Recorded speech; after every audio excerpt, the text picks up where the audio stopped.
மகா சிவராத்திரி ஈசனுடன் ஓர் இரவு பிப்ரவரி 26 சத்குருவுடன் நேரலையில் இணையுங்கள்.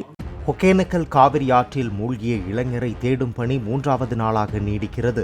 அதியமான் கோட்டை அருகே உள்ள தேவரசன்பட்டி கிராமத்தைச் சேர்ந்த உறவினர்கள் 30 பேர் அண்மையில் உயிரிழந்த மூதாட்டிக்கு திதி கொடுத்துவிட்டு ஒகேனக்கல் ஏத்தமடுவு பகுதியில் குளித்தனர். அப்போது காவிரி ஆற்றை கடந்து மறுகரைக்கு செல்ல முயன்ற இருவரில் ஒருவர் மீட்கப்பட்ட நிலையில் விக்னேஷ் என்ற இளைஞர் நீரில் அடித்துச் செல்லப்பட்டார்.